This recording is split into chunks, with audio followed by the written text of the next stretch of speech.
Bonjour à tous, je me présente, je m'appelle Claire et aujourd'hui je vais vous expliquer comment lancer automatiquement du son dans une page web. L'idée est qu'avec juste quelques lignes de code et en moins de 5 minutes, vous puissiez mettre des jingles ou des bruits de fond dans vos pages. Pour nous concentrer sur l'essentiel, j'ai déjà créé le framework avec les documents nécessaires.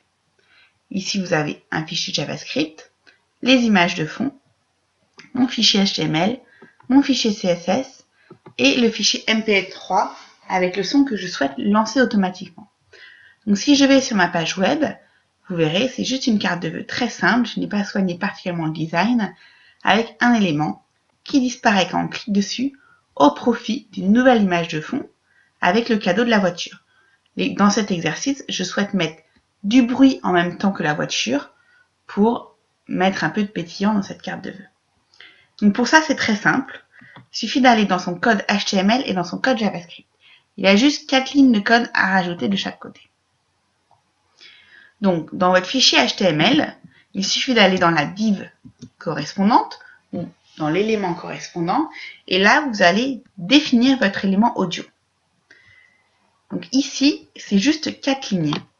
Donc j'ai rajouté juste derrière l'image cadeau, donc qui est la voiture qui apparaît, mon fichier audio, ID audio, je ferme la valise ici, et sa localisation.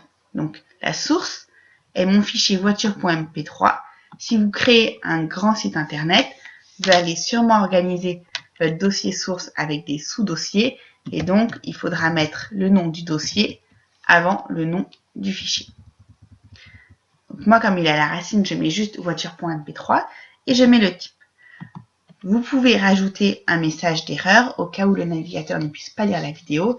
Néanmoins, ce code étant très simple, avec les navigateurs actuels, il ne devrait pas y avoir de soucis. Vous enregistrez. Donc là, vous avez dans votre HTML défini votre dossier audio.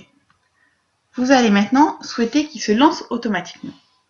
Donc vous allez dans votre fichier JavaScript et là, on va aller définir. Quand je clique sur l'élément dernier, chez moi il s'appelle dernier, donc c'est l'élément qui disparaît, donc je vais le chercher. Quand je clique sur cet élément-là, dernier c'est un ID, donc bien penser à mettre le dièse.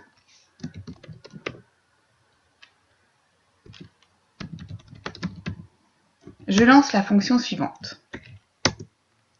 La fonction qui nous intéresse, c'est la fonction player. Donc player va aller chercher le document. Donc document, get élément by ID. Là, l'élément que je veux récupérer, c'est l'élément audio.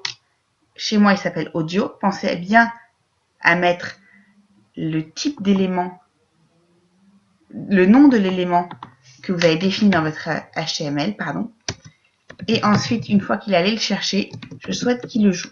Donc audio play, point virgule. Et ensuite, j'enregistre mon JavaScript. Donc là, vous voyez, j'ai rajouté juste 3 lignes de code.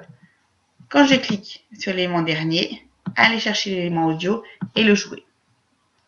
Je vais maintenant sur la page web. Je clique sur mon élément et le son se lance. Alors évidemment, vous pouvez, pour affiner le design, supprimer cette ligne-là. Moi, j'ai tendance à la laisser en général sur mes pages, mais à les mettre à un endroit stratégique pour que la personne qui ouvre la page web puisse bien sûr éteindre soit en diminuant le son, soit en mettant pause.